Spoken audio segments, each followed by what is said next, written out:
गौतम बुद्ध की ये सीख आज भी टूटे हुए मन को संभाल सकती है। राजगृह के बाहर एक साधारण सा गांव था। मिट्टी के घर, कच्ची गलियां और हर चेहरे पर कुछ न कुछ बोझ। उसी गांव में एक युवक रहता था। नाम था अनिरुद्ध। उम्र ज्यादा नहीं थी, लेकिन आंखों में थकान साफ दिखती थी। लोग समझते थे कि वह मेहनती है, जिम्मेदार है, लेकिन कोई ये नहीं जानता था कि उसका मन हर समय शोर से भरा रहता था। सुबह उठते ही उसके मन में चिंताएं जाग जाती। खेत ठीक रहेंगे या नहीं, घर का खर्च कैसे चलेगा, लोग क्या कहेंगे, कल क्या होगा। दिन भर काम करते हुए भी मन कहीं और ही भागता रहता। रात को शरीर थक जाता, लेकिन मन सोने को तैयार नहीं होता। आंखें बंद करता तो बीते कल की बातें और आने वाले कल का डर सिर पर बैठ जाता। उसने बहुत कुछ आजमाया। मंदिर गया, देवताओं से प्रार्थना की, व्रत रखे, उपवास किए। कुछ देर को अच्छा लगता, फिर वही बेचैनी लौट आती। उसे लगने लगा कि शायद शांति उसके लिए बनी ही नहीं है।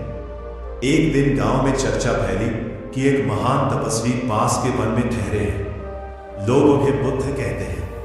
कहा जाता था कि उनके पास बैठते ही मन हल्का हो जाता है, जैसे कोई भारी पत्थर हट गया हो। अनिरुद्ध ने पहले ध्यान नहीं दिया। उसे लगा दूसरे क्या जाने मेरे मन की हालत। लेकिन जब रातों की नींद पूरी तरह टूट गई, तब उसने तय किया कि एक बार जाकर देखना चाहिए। अगली सुबह वन की ओर चल पड़ा। रास्ता शांत था। पक्षियों की आवाज, पत्ते की सराहट, सब कुछ अलग सा लग रहा था। थोड़ी दूर चलने पर उसने देखा एक भाषा में एक विशाल वृक्ष के नीचे शांत मुद्रा में बैठे हैं बुद्ध। ना चेहरे पर तनाव, ना उत्साह, बस स्थिरता। अनिरुद्ध कुछ देर खड़ा रहा, फिर बोला, भगवान, मेरा मन बहुत अशांत है। मैं कुछ भी करूं, चैन नहीं मिलता। बुद्ध ने आंखें खोली और उसे देखा। ना कोई सवाल, ना कोई उपदेश। कुछ पल बाद बोले, तुम्हारा मन अभी कहाँ है? अनिरुद्ध ने कहा, यही, आपके सामने। बुद्ध ने सिर हल्का सा हिलाया। तुम्हारा शरीर यहाँ है, मन नहीं। अनिरुद्ध चुप हो गया। पहली बार किसी ने उसकी बात काटी नहीं, बल्कि उसे उसके भीतर दिखा दिया। बुद्ध ने जमीन से एक मुट्ठी धूल उठाई। ये धूल क्यों उड़ती है? हवा की वजह से, कहा। मन भी वैसे ही उड़ता है, बुद्ध बोले, जब विचारों की हवा चलती है। अनिरुद्ध ने जल्दी से पूछा, तो विचार कैसे रुके? बुद्ध मुस्कुराए। नदी से पानी बहने से रोक सकते हो? नहीं। तो मन से बहाव रोकने की कोशिश क्यों? ये बात अनिरुद्ध को समझ नहीं आई। उसे लगा वो खाली शब्द सुन रहा है। उसने कहा, मैं समाधान चाहता हूं। बुद्ध ने शांत स्वर में कहा, समाधान नहीं, समझ चाहिए। उस दिन बुद्ध ने उसे कोई विधि नहीं दी, बस कहा, आज जो भी विचार आए उन्हें अच्छा या बुरा मत कहो, बस देखो। अनिरुद्ध लौट आया। दिन भर उसने कोशिश की। मन बार बार भागा, कभी गुस्सा, कभी डर। पहले वो हर विचार से लड़ता था, लेकिन आज उसने सिर्फ देखा। ये आसान नहीं था। मन बार बार उसे बहा ले जाता, लेकिन फिर उसे बुद्ध के शब्द याद आते, बस देखो। शाम तक वो थक गया, लेकिन ये थकान अलग थी। मन थोड़ा धीमा हो गया था। रात को उसने गहरी नींद ली, बहुत दिनों बाद। अगले दिन वो फिर बुद्ध के पास पहुंचा। आज मन कुछ हल्का था। उसने कहा, बुद्ध ने कहा, क्योंकि तुमने उसे पकड़ने की कोशिश नहीं की। फिर बुद्ध उसे नदी के पास ले गए। पानी तेजी से बह रहा था। इस पानी को मुट्ठी में पकड़ो, बुद्ध बोले। अनिरुद्ध ने कोशिश की, पानी फिसल गया। मन भी ऐसा ही है, बुद्ध ने कहा, जितना पकड़ोगे उतना फिसलेगा। दिन बीतने लगे। अनिरुद्ध रोज आता, कभी प्रश्न करता, कभी चुपचाप बैठता। बुद्ध बहुत कम बोलते थे। ज्यादातर समय उनकी चुप्पी ही उत्तर बन जाती। एक दिन अनिरुद्ध बोला, भगवान, मेरे जीवन में समस्याएं बहुत हैं, शांति कैसे रहे? बुद्ध ने जमीन पर एक छोटी रेखा खींची। ये तुम्हारी समस्या है। फिर उसी के चारों ओर बड़ा वृत्त बनाया। ये तुम्हारी चेतना हो सकती है। समस्या छोटी नहीं हुई, बुद्ध बोले, लेकिन तुम्हारा विस्तार बढ़ सकता है। अनिरुद्ध पहली बार समझा कि शांति परिस्थितियों से नहीं आती। कुछ दिनों बाद गांव में बड़ा विवाद हुआ। पहले अनिरुद्ध ऐसे समय टूट जाता था, लेकिन उस दिन उसने गहरी सांस ली। मन में विचार उठे, लेकिन वो उनमें डूबा नहीं। लोगों ने पूछा, आज तुम शांत कैसे हो? उसने कहा, मन अब भी चलता है, लेकिन मैं उसके पीछे नहीं भागता। एक दिन उसने बुद्ध से पूछा, क्या यह शांति हमेशा रहेगी? बुद्ध ने आकाश की ओर देखा। आकाश हमेशा रहता है, बादल आते जाते हैं। अनिरुद्ध समझ गया, विचार बादल है, वो आकाश बन सकता है।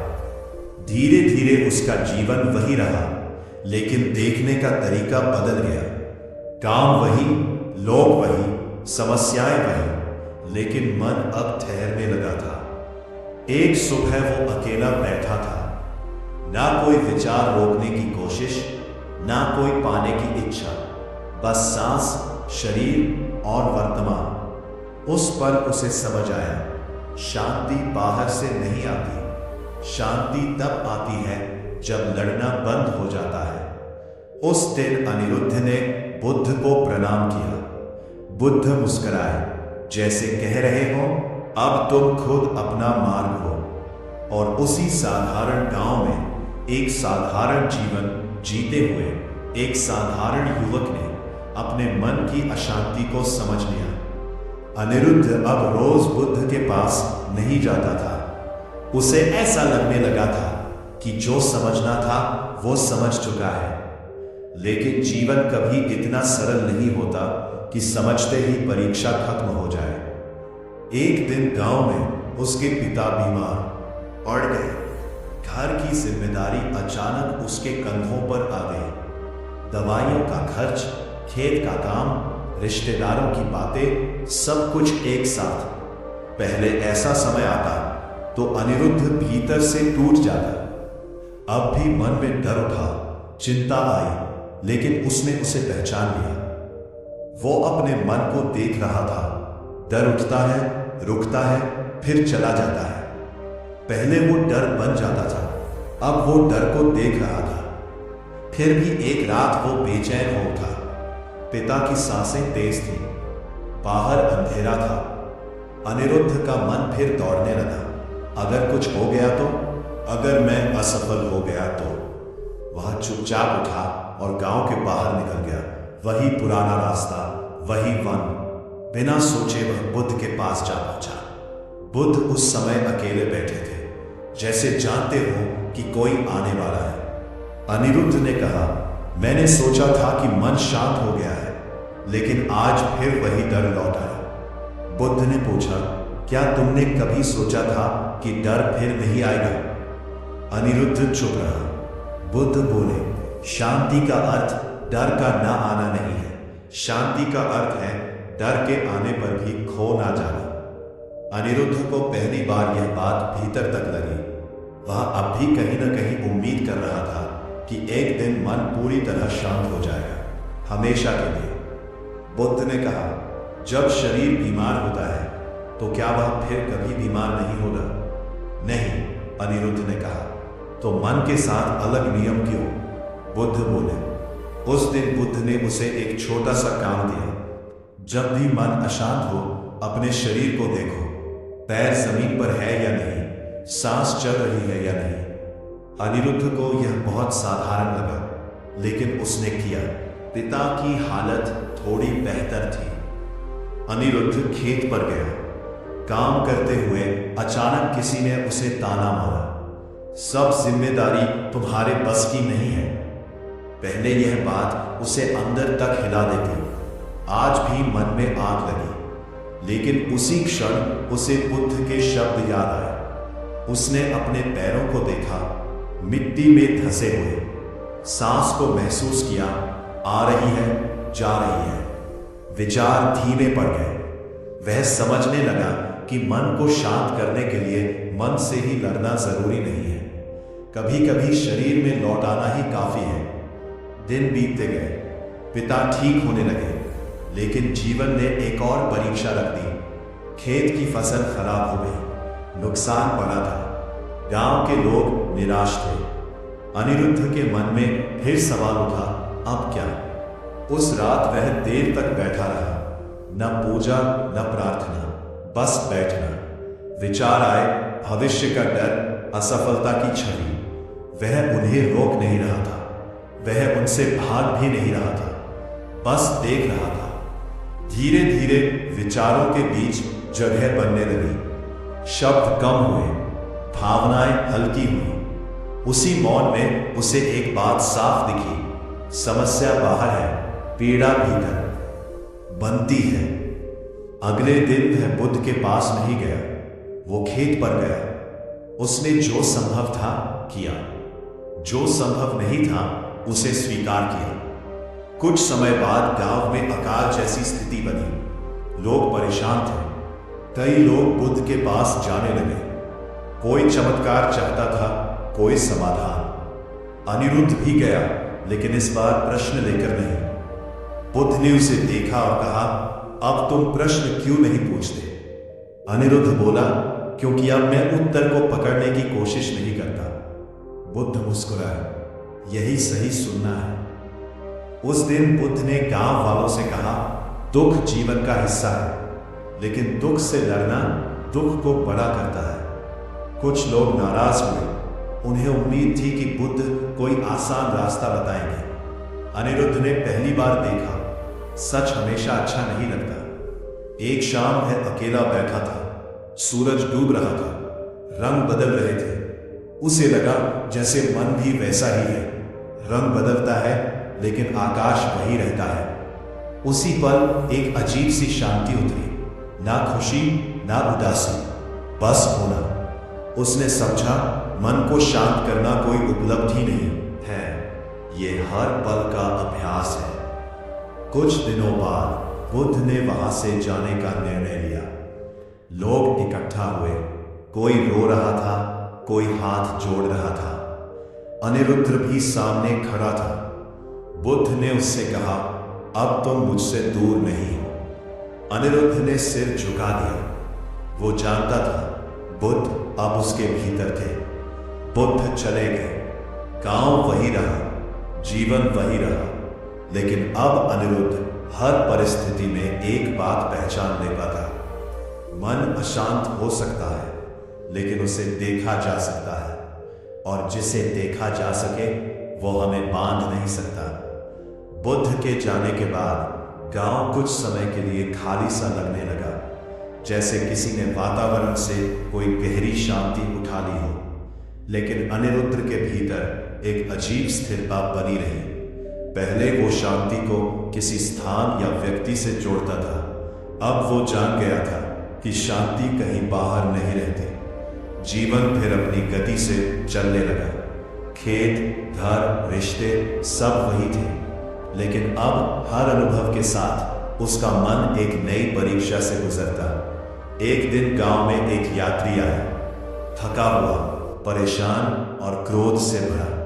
उसने गांव वालों से पानी मांगा, लेकिन किसी ने ध्यान नहीं दिया। अनिरुद्ध ने उसे पानी दिया और बैठने को कहा।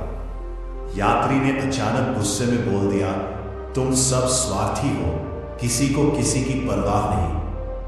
पहले अनिरुद्ध इस तरह की बात सुनकर आहत हो जाता, भीतर से प्रतिक्रिया उठती। आज भी मन में हल्की जलन हुई, लेकिन वो तुरंत उसे पहचान गया। वो जलन थी, वो खुद नहीं। उसने शांत स्वर में कहा, तुम बहुत थके हो। थकान में मन भारी हो जाता है। यात्री चुप हो गया। कुछ देर बाद उसकी आंखें भर आई।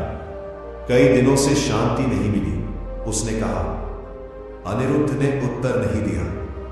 वो जान गया था हर प्रश्न का उत्तर शब्द नहीं होते। यात्री देर तक बैठा रहा, फिर बोला, यहां बैठकर मन हल्का हो गया। उस दिन अनिरुद्ध को पहली बार समझ आया कि शांति बांटी नहीं जाती, वो बस महसूस की जाती है।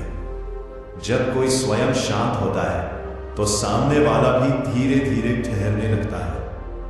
कुछ समय बाद गांव में एक और संकट आया। दो परिवारों के बीच पुराना विवाद फिर भड़क उठा। बात इतनी बढ़ गई कि हिंसा की आशंका होने लगी। अनिरुद्ध के पास आए। कुछ करो, उन्होंने कहा। अनिरुद्ध पहले कभी बीच में नहीं पड़ता था। उसे डर लगता था कि बात बिगड़ जाएगी। आज भी डर उठा, लेकिन उसने डर को देखा। वह दोनों परिवारों के बीच बैठ गया। ना ऊंची आवाज, ना आदेश, बस चुप्पी। लोग बोलते रहे, आरोप, शिकायतें, पुराने घाव। अनिरुद्ध सुनता रहा। न किसी का पक्ष लिया, न विरोध किया। धीरे धीरे आवाजें धीमी होने लगी, क्रोध भखने लगा। काफी देर बाद अनिरुद्ध ने कहा, आप सब दुख में बोल रहे हैं, सच में नहीं। यह वाक्य किसी तीर की तरह नहीं था, यह आईना था। लोग चुप हो गए, कुछ की आंखें झुक गई। उस दिन बड़ा झगड़ा बिना किसी समाधान के भी थम गया। अनिरुद्ध समझ गया, हर समस्या का हल शब्दों से नहीं होता। कभी कभी समस्या को पूरी तरह देखा जाना ही काफी होता है। रात को वह अकेला बैठा। मन में एक नया प्रश्न उठा, क्या मैं सही रास्ते पर हूं, या यह सब बस मेरा भ्रम तो नहीं? पहले वो ऐसे प्रश्नों से घबरा जाता था, अब उसने उन्हें आने दिया। विचार आए, मैं कौन हूं, क्या बन रहा हूं, लोग क्या समझेंगे? उसने देखा ये सब विचार भविष्य की चिंता से पैदा हो रहे हैं। वो वर्तमान में लौटा। सांस, शरीर, मौन। कुछ देर बाद प्रश्न अपने आप ढीले पड़ गए। उसे स्पष्ट दिखने लगा। मन सवाल पैदा करता है और मन ही उनसे डरता है। एक सुबह वो नदी के किनारे बैठा था। पानी बह रहा था। एक लकड़ी का टुकड़ा बहते बहते पत्थर से टकराया और घूमने लगा। उसे लगा यही मन है। जब तक प्रवाह में रहता है सहज, जब अटकता है अशांत। उस क्षण उसे बुद्ध के शब्द याद आए, बहाव को रोको मत, समझो। समय के साथ लोग अनिरुद्ध के पास आने लगे। कोई सलाह नहीं चाहता था, बस बैठना चाहता था। वो किसी को उपदेश नहीं देता, बस सुनता। कुछ लोग कहते, तुम बदले हुए लगते हो। वो मुस्कुरा देता, सब बदलता है, बस देखना सीख लिया है। एक दिन उसने महसूस किया कि भीतर कहीं बहुत गहरा मौन है। सुख दुख से अलग है, ना भारी ना हल्का, बस स्थिर। उसे समझ आया, मन शांत होना एक घटना नहीं, यह देखने की निरंतरता है। अब उसे डर नहीं था कि शांति खो जाएगी, क्योंकि वह जान गया था जो खो सकता है वह शांति नहीं है। दांव वही था, जीवन वही था, लेकिन अनिरुद्ध अब जीवन के बीच खड़ा होकर भी अकेला नहीं था। वह जान चुका था, मन चाहे जितना बोले, सुनने वाला अगर शांत हो जाए तो शब्दों की शक्ति खत्म हो जाती है। और उसी समझ के साथ उसकी यात्रा और गहरी होने लगी। समय बीतता गया। अनिरुद्ध की शांति अब गांव में पहचान बनने लगी थी। लोग उसे सम्मान से देखने लगे। पहले जो उसे साधारण किसान समझते थे, अब उसके शब्दों को ध्यान से सुनते थे। कुछ लोग उसे बुद्ध जैसा कहने लगे। यही वो मोड़ था जहां भीतर एक नया खतरा जन्म लेने लगा। बहुत सूक्ष्म, बहुत शांत, लेकिन गहरा। एक दिन एक व्यक्ति आया और बोला, आप जैसे लोग बहुत कम होते हैं, आपने तो मन जीत लिया है। यह सुनते ही अनिरुद्ध के भीतर कुछ हिला, बहुत हल्का, लगभग अदृश्य। वो मुस्कुराया, लेकिन भीतर कहीं एक भावना उठी, मैं कुछ बन गया। रात को वो अकेला बैठा, दिन भर की बातें मन में घूमने लगी। लोग उसकी प्रशंसा कर रहे थे। पहले ऐसी बातें उसे असहज करती थी, आज उन्हें रोकना मुश्किल हो रहा था। उसी क्षण उसने देखा, मन अब अशांति से नहीं, पहचान से बंधने लगा है। यह नया था, यह डर नहीं था, यह दुख नहीं था, यह अहंकार था। वो चौंक गया। अब तक उसने मन की लहरों को देखा था, लेकिन आज पहली बार देखने वाला ही खुद को देखने लगा था। उसने खुद से पूछा, मैं शांति चाहता हूं या शांति वाला कहलाना? यह प्रश्न भीतर तक उतर गया। अगले दिन एक युवक उसके पास आया। मुझे भी वही शांति चाहिए जो आपके पास है, मुझे रास्ता बताइए। अनिरुद्ध ने बोलने के लिए मुंह खोला, फिर रुक गया। पहली बार उसे लगा, अगर मैं रास्ता बताऊंगा तो खुद को गुरु मान बैठूंगा। उसने कहा, मेरे पास कुछ देने को नहीं है। युवक निराश हुआ। तो लोग आपके पास क्यों आते हैं? अनिरुद्ध ने कहा, शायद इसलिए कि मैं उनसे कुछ बनने को नहीं कहता। युवक चुप हो गया। उस दिन अनिरुद्ध देर तक नदी के पास बैठा रहा। मन में हलचल थी। अब तक की सारी सीख जैसे एक आखिरी परीक्षा में खड़ी थी। उसे स्पष्ट दिखा, मन शांति से भी चिपक सकता है, और जो भी चिपकाव है वही बंधन है। उसे बुद्ध की याद आई। वो कभी खुद को कुछ नहीं कहते थे, न ज्ञानी न गुरु। अनिरुद्ध ने पहली बार सच में झुककर भीतर प्रणाम किया। कुछ दिनों बाद गांव में एक बड़ा आयोजन रखा गया। लोगों ने चाहा कि अनिरुद्ध मंच पर बैठे, बोले, मार्गदर्शन दें। स्थिति थी जिसका मन को इंतजार था। वो मंच के पास पहुंचा। लोगों की आंखों में उम्मीद थी, प्रशंसा थी। उसने चारों ओर देखा, फिर मंच से नीचे उतर आया। लोग चौंक गए। उसने बस इतना कहा, जिसे शांति चाहिए वो अभी यही है, मेरे शब्दों में नहीं। कुछ लोग नाराज हुए, कुछ समझ गए। उसी शाम वो बहुत हल्का महसूस कर रहा था, जैसे कोई बोझ उतर गया हो। मन शांत नहीं था, मन खाली था, और उस खालीपन में कोई पहचान नहीं थी। अब लोग उसके पास कम आने लगे और उसे अच्छा लगने लगा। वो फिर से वही साधारण किसान था, खेत, मिट्टी, पसीना, लेकिन भीतर अब कोई बनने की चाह नहीं थी। एक रात वो खुले आकाश के नीचे लेटा था। तारे चमक रहे थे। मन में कोई प्रश्न नहीं था। उस पल उसे स्पष्ट दिखा, शांति तब तक पूरी नहीं होती जब तक मैं शांत हूं भी गिर न जाए। उसने हल्की सांस ली। कोई अभ्यास नहीं, कोई लक्ष्य नहीं, बस होना। और उसी मौन में अनिरुद्ध आखिरी बंधन से मुक्त हो गया। अब अनिरुद्ध के जीवन में कुछ असाधारण नहीं बचा था, और शायद यही सबसे बड़ी बात थी। सुबह सूरज उगता, वह खेत जाता, मिट्टी में हाथ डालता, बीज बोता, पसीना बहाता। शाम को लौटता, खाना खाता, सो जाता। न कोई खोज, न कोई लक्ष्य, न कोई बनने की चाह, लेकिन भीतर कुछ ऐसा स्थिर हो चुका था जिसे शब्द नहीं छू सकते थे। एक दिन गांव में बहुत वर्षों बाद बुद्ध के शिष्य आए।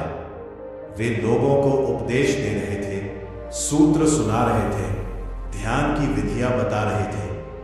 लोग भीड़ बनाकर सुन रहे थे।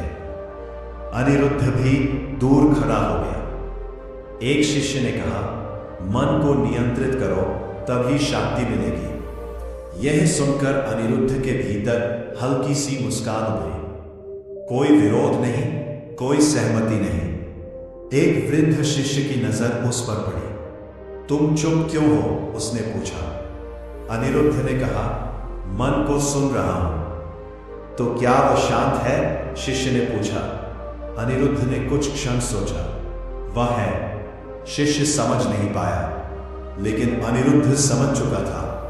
अब उसे समझाने की जरूरत नहीं है। कुछ दिनों बाद उसके पिता की मृत्यु हो गई। गांव में शोक था, रिश्तेदार रो रहे थे। अनिरुद्ध ने भी शरीर में भारीपन महसूस किया। आंखें नम हुई, दुख आया, लेकिन भीतर कोई टूटन नहीं थी। दुख बह रहा था, वो देख रहा था। लोग हैरान थे, तुम इतने शांत कैसे हो? अनिरुद्ध बोला, क्योंकि मैं दुख से लड़ नहीं रहा। उस रात वो अकेला बैठा, पिता की यादें आई, मन ने पुराने चित्र दिखाए। उसने उन्हें रोका नहीं। धीरे धीरे स्मृतियां शांत हुई, मौन गहरा हुआ, और उसी मौन में उसे अंतिम बात स्पष्ट दिखी। शांति का मतलब दुख का ना होना नहीं है। शांति का मतलब है दुख के साथ भी पूरी तरह उपस्थित रहना।